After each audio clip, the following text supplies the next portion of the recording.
ನಮಸ್ಕಾರ ನನ್ನ ಪ್ರಿಯ ಬಾಂಧವರೇ,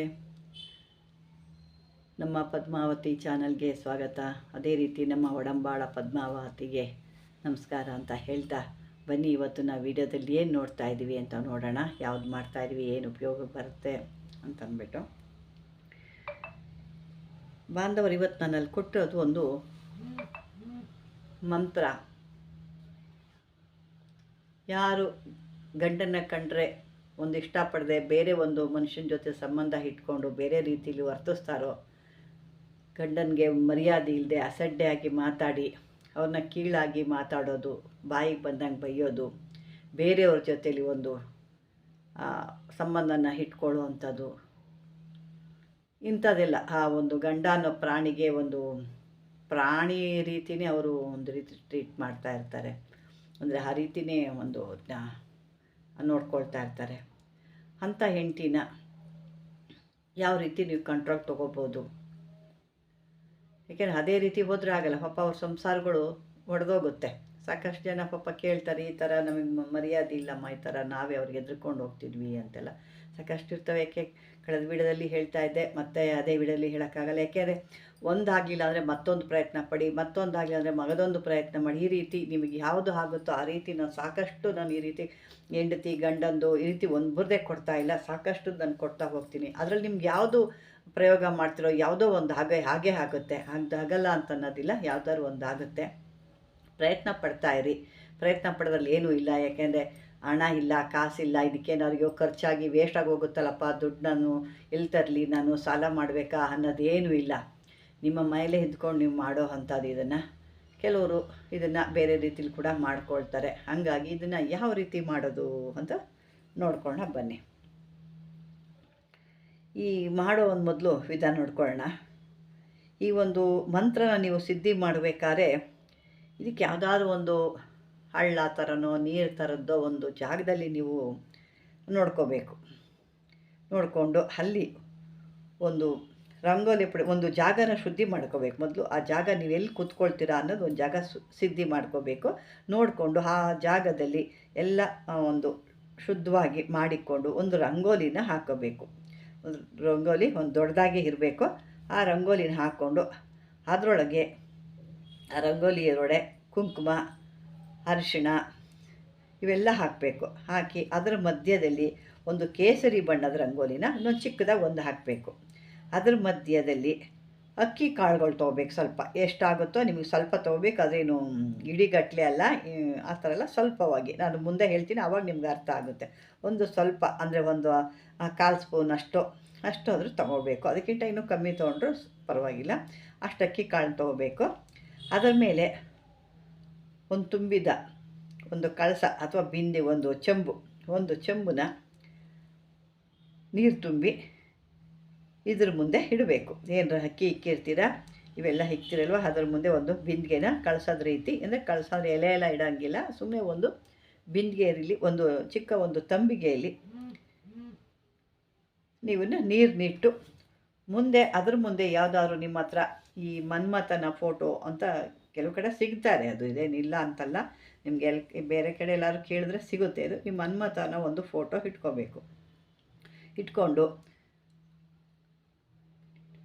ಅದ್ರ ಮುಂದೆ ಒಂದು ಕಬ್ಬಿಂದು ಒಂದು ಪೀಸು, ಕಬ್ಬಿಂದು ಜಲ್ಲೆ ಅಂತ ಹೇಳ್ತೀವಲ್ಲ, ಕಬ್ಬಿನ ಒಂದು ಇದು ಬರುತ್ತಲ್ವ, ನಾವು ಕಬ್ಬಿನ ಜಲ್ಲೆ ಅಂತ ಹೇಳ್ತೀವಿ, ಅದು ಒಂದು ಇಡಬೇಕಲ್ಲಿ.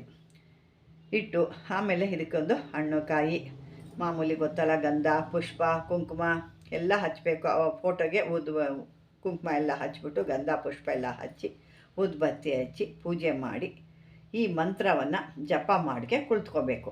ಯಾರು ಸಾಧಕರು ಮೊದಲು ಇದನ್ನು ಶುಭ ಮೊದಲು ಮಾಡೋರು, ಸಾಧಕರು ಯಾರಿರ್ತಾರೆ ಇದನ್ನು ಮಾಡಬೇಕು ಅನ್ನೋ ಒಂದು ಇದಿರೋರು, ಅವರು ಮೊದಲು ಶುಚೀರ್ಭೂತರಾಗಿರ್ಬೇಕು, ಅಂದರೆ ಶುದ್ಧವಾಗಿರ್ಬೇಕು ಇವರು. ತದನಂತರನೇ ಇವರು ಏನಾದ್ರು ಒಂದು ಪೂಜೆ ಕೂತ್ಕೋಬೇಕಾರೆ. ಆಮೇಲೆ ಜಪ ಮುಗಿದ ಮೇಲೆ ಆ ಕಾಯಿ, ಒಂದು ತೆಂಗಿನಕಾಯಿ ಇಕ್ಕಿರ್ತಾರೆ, ತೆಂಗಿನಕಾಯಿ ಎಲ್ಲ ಇಟ್ಟು ಪೂಜೆ ಮಾಡಿ ಅಂತೇಳಿದೆ. ಆ ಕಾಯಿನ ಒಡೆದು ಪೂಜೆ ಮಾಡಿ ಆ ಒಂದು ಏನು ಒಂದು ಇಟ್ಟಿರ್ತೀರಲ್ವ, ನೀವು ಒಂದು ತಂಬಿಗೆಯಲ್ಲಿ ನೀರಿಟ್ಟಿರ್ತೀರಲ್ವ, ಆ ತಂಬಿ ಕೆಳಗಡೆ ಏನು ಅಕ್ಕಿ ಕಾಳು ಇಕ್ಕಿರ್ತೀರಲ್ಲ, ಅಕ್ಕಿ ಕಾಳನ್ನ ತೊಗೊಂಡು ಇದು ಮನೆಗೆ ಬರಬೇಕು. ಎಷ್ಟು ಇಕ್ಕಿರ್ತೀರೋ ಅಷ್ಟು ಅಕ್ಕಿ ಕಾಳನ್ನ ತೊಗೊಂಡು ಮನೆಗೆ ಬರಬೇಕು. ನಂತರ ಆ ತೆಂಗಿನಕಾಯಿ ಏನು ಒಡೆದು ಎಲ್ಲ ಪೂಜೆ ಮಾಡಿರ್ತೀರಲ್ವ, ಅದನ್ನು ನೀರಲ್ಲಿ ಬಿಟ್ಬಿಡಬೇಕು. ಅದನ್ನೇನು ಮನೆಗೆ ತರೋಂಗಿಲ್ಲ, ಅದು ಏನಿರ್ತದೆ ಅದನ್ನೆಲ್ಲ ನೀರಾಗಿ ಬಿಟ್ಬಿಡಬೇಕು.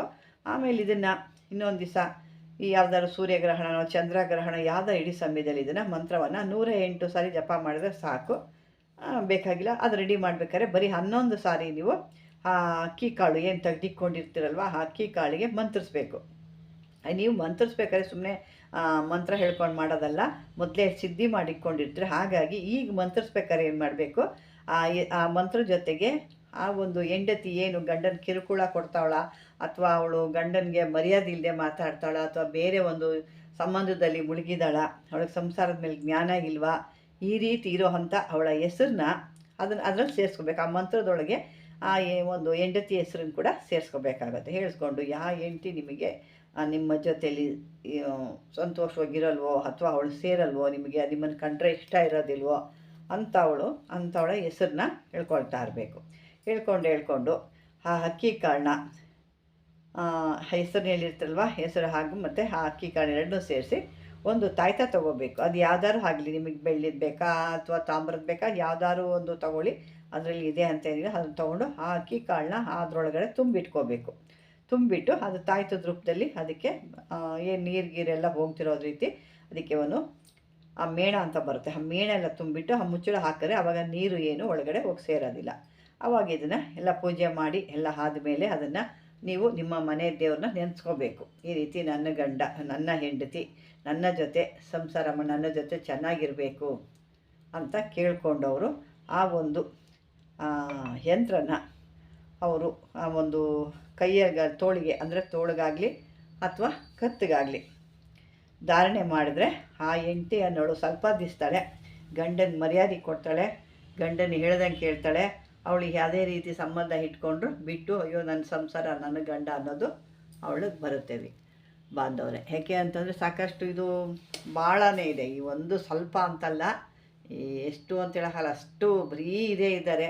ಅದರಲ್ಲಿ ಗಂಡು ಮಕ್ಕಳು ಕೂಡ ಇದ್ದಾರೆ, ಹೆಣ್ಮಕ್ಳಲ್ಲೂ ಇದ್ದಾರೆ. ಕೇಳಿ ಇದು ಎಂಥ ಕಲಿಗಾಲ ಬಂದಿದೆ, ಕೊನೆ ಕಲಿಗಾಲ ಇರ್ಬೋದು ಇದು ಅನ್ನೋ ಅಷ್ಟು ಆಗಿಬಿಟ್ಟಿದೆ. ಹಾಗಾಗಿ ಎಂಥದ್ದೇನೋ ನಿಮ್ಮ ಒಂದು ಸಂಸಾರ ನಡೆದು ಅವರು ನಿಮಗೆ ಮರ್ಯಾದೆ ಕೊಡದೆ ನಿಮಗೊಂದು ಒಂದು ನೋವು ಕೊಡ್ತಾ ಜೀವನದಲ್ಲಿ ಬೇಸರ ಆಗೋಗ್ಬಿಟ್ಟಿದೆಪ್ಪ, ಸಾಕಿ ಸಂಸಾರನೇ ಬೇಡ ನಮಗೆ, ಹೆಂಡತಿ ಬೇಡ, ಮಕ್ಕಳು ಬೇಡ, ಏನೂ ಬೇಡ ನಮಗೆ ಅನ್ನೋ ಆ ಸ್ಥಿತಿಗೆ ಬಂದಿರೋ ಅಂಥವ್ರು, ಅಥವಾ ಹೆಂಡತಿ ನಿಮಗೆ ಮರ್ಯಾದೆ ಕೊಡಬೇಕು ಅಂದಿರೋರು ಯಾರಿದ್ದೀರೋ ಅವರು ಇದನ್ನು ಮಾಡ್ಕೋಬೋದು. ಇದನ್ನು ಮಾಡ್ಕೊಂಡು ನೀವು ಧಾರಣೆ ಮಾಡಿಕೊಂಡ್ರೆ ನಿಮಗೆ ಅದ್ಭುತವಾಗಿ ಫಲ ಸಿಗುತ್ತೆ. ಅಂದರೆ ನಾನು ಹೇಳ್ದಂಗೆ ಒಳ್ಳೆಯ ಜಾಗದಲ್ಲಿ ನೋಡ್ಕೋಬೇಕು ಹೇಳಿದ್ದೀನಲ್ವ, ಹಳ್ಳದೊಂದು ದಂಡೆಯಲ್ಲಿ ಅಂದರೆ ಜಾಗದಲ್ಲಿ ನೋಡ್ಕೋಬೇಕು. ಅಲ್ಲೊಂದು ಜಾಗ ಮಾಡಿ ರಂಗೋಲಿ ಬಿಟ್ಟು ಅದರೊಳಗೆ ಒಂದು ಚಿಕ್ಕ ರಂಗೋಲಿ ಬಿಟ್ಟು ಇದೆಲ್ಲ ಕೆಲವೊಂದು ಇರುತ್ತೆ. ನಿಮಗೆ ಅರ್ಥ ಆಗಿಲ್ಲ ಒಂದೇ ಸರಿಗೆ ಅದು ಅರ್ಥ ಆಗಲ್ಲ, ಯಾಕೆ ಜಾಸ್ತಿ ಕೊಟ್ಟಾಗ ಅದೇನಾಗುತ್ತೆ ಸ್ವಲ್ಪ ಅರ್ಥ ಆಗಲ್ಲ. ಹಾಗಾಗಿ ನೀವು ಒಂದು ಬಾರಿ ಇಲ್ಲಾಂದರೆ 2-3 ಬಾರಿ ನೀವು ತಿರುಗಿಸಿ ಆ ವಿಡಿಯೋನ ಕೇಳಿ, ಅವಾಗ ನೀವು ಸ್ಪಷ್ಟತೆವಾಗಿ ನಿಮ್ಗೆ ಅರ್ಥ ಆಗುತ್ತೆ. ಯಾಕೆ ನಾನು ಕೂಡ ಪ್ರತಿಯೊಂದು ಬಿಡಿಸಿ ಹೇಳ್ತೀನಿ. ಕೆಲವರು ಅದೇ ಹೇಳ್ತಿದ್ರು, ಅಮ್ಮ ನೀವು ಫಾಸ್ಟಾಗಿ ಹೇಳಿ ಮುಗಿಸ್ಬಿಡ್ರಿ ಅಂತ ಕೇಳ್ತಾಯಿದ್ರು. ಇನ್ನೊಬ್ರು ಹೇಳ್ತಿದ್ರು, ನೀವು ಭಾಳ ಫಾಸ್ಟಾಗಿ ಹೇಳ್ತೀರಾ, ಸ್ವಲ್ಪ ನಿಧಾನವಾಗಿ ಹೇಳಿ ಅಂತ. ಅದು ನೀವೇ ತೀರ್ಮಾನ ಮಾಡಬೇಕೀಗ. ಹಾಗಾಗಿ ಈ ರೀತಿ ಮಾಡ್ಕೊಳ್ಳಿ. ಈ ರೀತಿ ಮಾಡಿಕೊಂಡಾಗ ಒಂದು ಸಂಸಾರ ಅನ್ನೋದು ಉಳಿಯುತ್ತೆ. ಮತ್ತು ಆ ಹೆಣ್ಮಗಳು ಕೂಡ ಆ ಒಂದು ಏನು ಗ್ರಹಗತಿ ಇರುತ್ತೋ ಅದರಿಂದ ಹಾಡ್ತಿರ್ತಾಳೋ ಅಥವಾ ಬೇರೆ ಏನು ಇರುತ್ತೋ ಗೊತ್ತಿಲ್ಲ, ಅದು ಇದೆಲ್ಲ ಮಾಡಿದಾಗ ಒಂದು ಸಮಾಧಾನ ರೀತಿಯಲ್ಲಿ ಬರ್ತಾರೆ. ಹಾಗಾಗಿ ಒಂದು ನನ್ನ ಬಾಂಧವರೇ, ಇಂಥದ್ದನ್ನೆಲ್ಲ ಮಾಡ್ಕೊಂಡು ನಿಮ್ಮ ಸಂಸಾರಗಳನ್ನ ಉಳಿಸ್ಕೊಳ್ಳಿ ಅನ್ನೋದೇ ನನ್ನ ಉದ್ದೇಶ. ಹಾಗಾಗಿ ಈ ಒಂದು ವಿಡಿಯೋನ ಆದಷ್ಟು ಲೈಕ್ ಮಾಡಿ, ಶೇರ್ ಮಾಡಿ, ಯಾವುದಾದ್ರು ನಿಮ್ಗೆ ಇದ್ದಿತ್ತು ಅಂದರೆ ಅದರೊಳಗೊಂದು ಕಾಮೆಂಟ್ ಹಾಕಿ, ಇನ್ನು ಯಾವ ಥರ ಹೇಗೆ ಇನ್ನು ಹಲವಾರು. ಯಾಕೆಂದರೆ ಒಂದು ಸಕ್ಸಸ್ ಆಗಿಲ್ಲ ಅಂದರೆ ಇನ್ನೊಂದು ಸಕ್ಸಸ್ ಆಗಿಲ್ಲ ಅಂದರೆ ಇನ್ನೊಂದು. ಇದೇ ರೀತಿ ನಾನು ಹೆಣ್ಮಕ್ಳಿಗೂ ಕೊಡ್ತೀನಿ, ಒಂದು ನಮ್ಮ ಗಂಡು ಮಕ್ಳಿಗೂ ಕೊಡ್ತಾಯಿದ್ದೀನಿ. ಇದು ನಿಮಗೆ ಇಷ್ಟ ಆದರೆ ಇದಕ್ಕೆ ಲೈಕ್ ಮಾಡಿ, ಇದಕ್ಕೆ ಇನ್ನೂ ಬೇಕಾ ಬೇಡವಾ, ಇನ್ನೂ ಯಾವ ರೀತಿ ಬೇಕು ಅನ್ನೋದು ನೀವು ಆ ಕಾಮೆಂಟ್ ಮುಖಾಂತರ ಹೇಳಿ. ಆದಷ್ಟು ಸಬ್ಸ್ಕ್ರೈಬರ್ ಆಗಿ ಇನ್ನೂ ಬೇರೆ ಬೇರೆ ವಿಷಯಗಳು ನಿಮಗೆ ಬೇಕು ಅಂದರೆ ನನ್ನ ಒಂದು ಲಕ್ಷ ಚಾನಲ್ ಅಂತಿದೆ, ಅಲ್ಲೂ ಕೂಡ ನೀವು ಹೋಗಿ ನೋಡಿದಾಗ ಇನ್ನೂ ಬೇರೆ ಬೇರೆ ರೀತಿಲಿ ಕೂಡ ನಿಮಗೆ ಕೆಲವೊಂದು ಇದು ಸಿಗುತ್ತೆ ನಿಮಗೆ. ಅದನ್ನು ನೋಡ್ಕೊಳ್ಳಿ, ಇದನ್ನು ಉಪಯೋಗ ಮಾಡ್ಕೊಳ್ಳಿ, ಆದಷ್ಟು ಸಬ್ಸ್ಕ್ರೈಬರ್ ಮಾಡ್ಕೊಳ್ಳಿ ಅಂತ ಹೇಳ್ತಾ, ಇದುವರೆಗೂ ನನ್ನ ವಿಡಿಯೋನ ನೋಡಿದ್ದಕ್ಕೆ ಧನ್ಯವಾದಗಳು ನನ್ನ ಬಾಂಧವರೇ.